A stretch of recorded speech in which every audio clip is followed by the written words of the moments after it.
nulle part,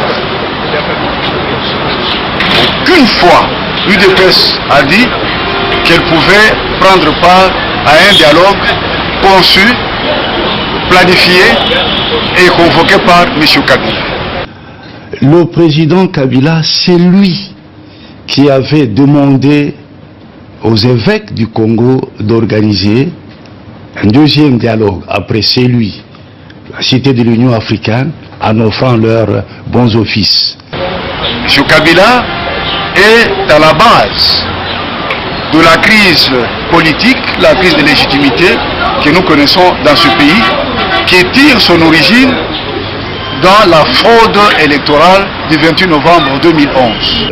Les élections qui devraient avoir lieu cette année, mais nous attendons que la CENI, après que nous ayons fait cette évaluation, nous dise à quel moment nous serons en mesure de les organiser. Vous savez que nous avons toujours dit que la CENI était le levier qui a permis au pouvoir d'opérer toutes sortes de fraudes, de tricheries, et donc de dévoyer notre processus électoral. Les élections qui devraient avoir lieu cette année, mais nous attendons que la CENI, après que nous ayons fait cette évaluation, nous dise à quel moment nous serons en mesure de les organiser.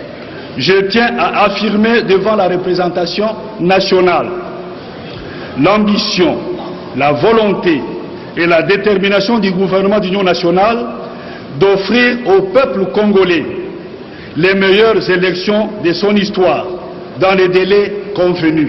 Il a été convenu que nous devrions organiser les élections à la fin de cette année.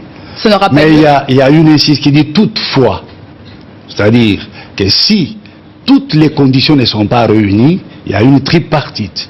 Comme tout le monde le sait, c'est M. Etienne Tshisekedi Omulumba qui avait été plébiscité président de la République. M. Kabila, à la tête de ses forces armées, des chars et de blindés, a volé la victoire de Tshisekedi en exerçant un pouvoir par défi. Je viens d'être reçu par son Excellence, Monsieur le Président de la République, chef de l'État, après ma nomination comme Premier ministre de notre pays. M. Kabila ne peut pas camper sur sa position, d'autant plus qu'il sait très bien qu'il a tapé à côté, il a été sûrement été induit en erreur. Le Président de la République vient de me donner des instructions et des orientations.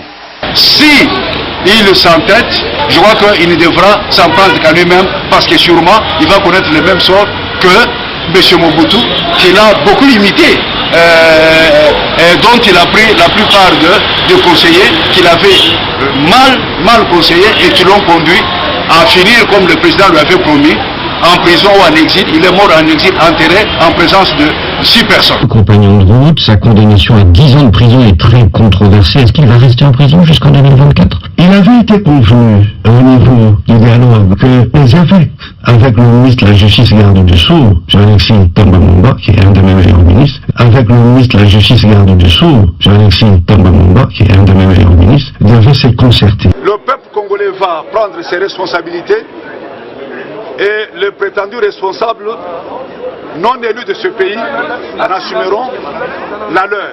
Je viens d'être reçu par son Excellence, Monsieur le Président de la République, chef de l'État.